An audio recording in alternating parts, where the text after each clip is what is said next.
आज हमारे देश में अधिकतम युवाओं के बीच आईएएस या आईपीएस ऑफिसर बनने का क्रेज देखा जाता है।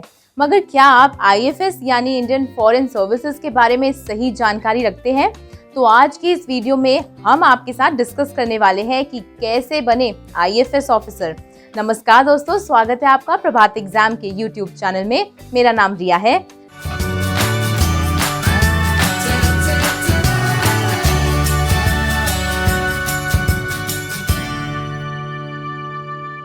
देखिए, आईएफएस भारत की सबसे प्रतिष्ठित नागरिक सेवाओं में से एक है। भारतीय विदेश मंत्रालय के कार्यों के संचालन के लिए एक विशेष सेवा वर्ग का निर्माण किया गया है, जिसे भारतीय विदेश सेवा यानी इंडियन फॉरेन सर्विसेज कहते हैं। इस विभाग में काम करना बहुत ही दिलचस्प माना जाता है, क्योंकि इसमें आपको सम्मान के साथ साथ दूसरे देशों में घूमने का मौका भी मिलता है और दूसरे देश की संस्कृति को भी आप बेहतर तरह से समझ पाते हैं। और ध्यान दें कि इसके लिए यूपीएससी सिविल सेवा परीक्षा के माध्यम से ही भर्ती की जाती है।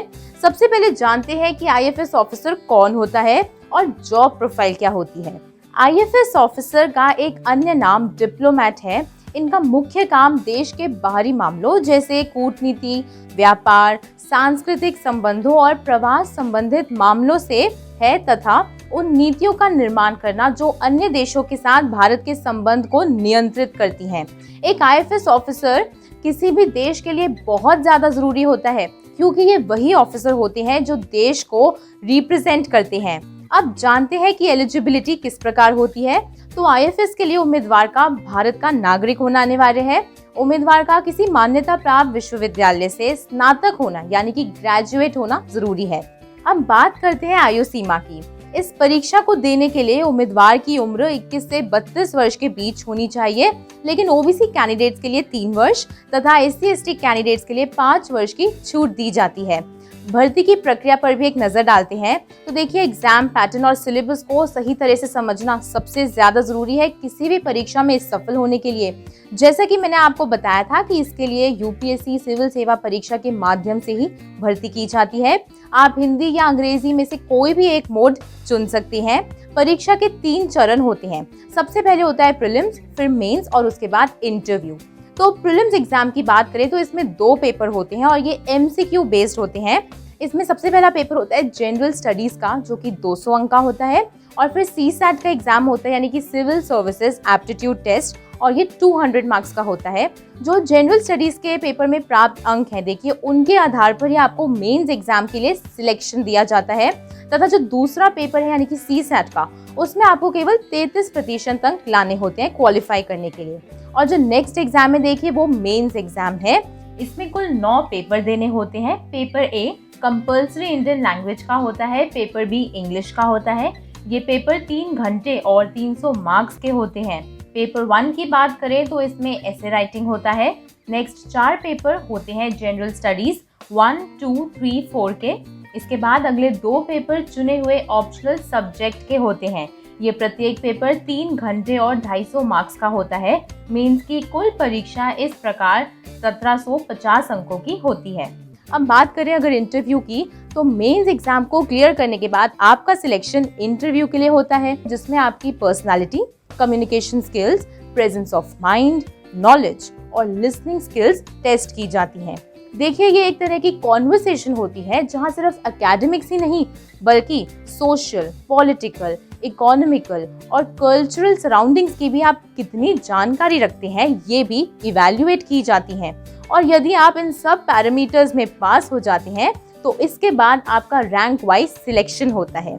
इसलिए अवेयर रहिए, हर दिन करंट अफेयर्स पढ़ने की आदत डालिए, क्योंकि ये किसी भी फील्ड में आपके लिए बहुत काम आएगा। अब चलिए नेक्स्ट हम बात करते हैं कि प्रशिक्षण क्या होता है। तो इसमें आपको ट्रेनिंग दी जाती है जो भी कैंडिडेट्स सिलेक्ट हो जाते हैं, और ये ट्रेनिंग दी जाती है लाल बहादुर शास्त्री राष्ट्रीय प्रशासन अकेडमी में। ये मसूरी में स्थित है और ये 3 से 4 महीने की अवधि के लिए होती है। यहाँ आपको डिप्लोमेटिक स्किल्स और क्या क्वालिटीज हैं जो एक डिप्लोमेट में होनी चाहिए, वो सभी सिखाई जाती हैं। इसके बाद नई दिल्ली में स्थित विदेश सेवा संस्थान में आपका दाखिला हो जाता है।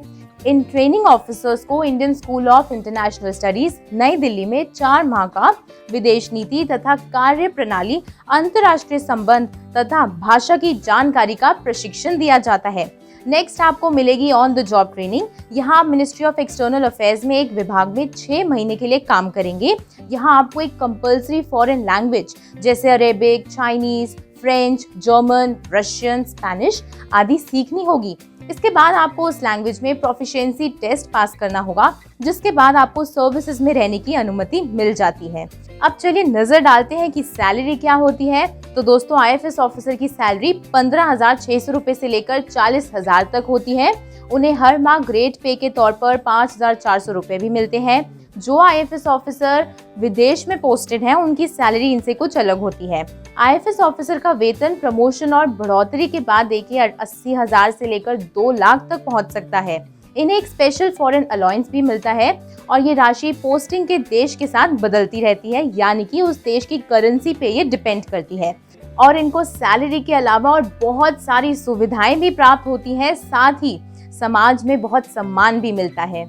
आवेदन शुल्क की बात करें तो देखिए जनरल और OBC कैंडिडेट्स के लिए 100 रुपए है, वहीं फीमेल SC/ST कैंडिडेट्स के लिए कोई आवेदन शुल्क नहीं होता है। सो फ्रेंड्स, ये सारी जानकारियां थी जो मैं आज इस वीडियो के माध्यम से आपके साथ डिस्कस करना चाहती थी।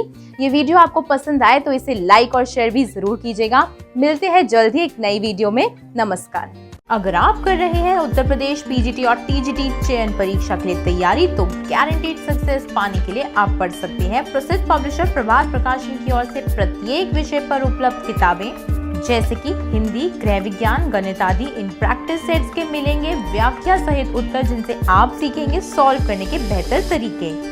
ये बुक्स है लेटेस्ट सिलेबस पर बेस्ड, जिनसे आपकी तैयारी हो जाएगी मजबूत। तो आज ही खरीदें Amazon, Flipkart या नजदीकी बुक स्टोर से और पाएं अपना लक्ष्य।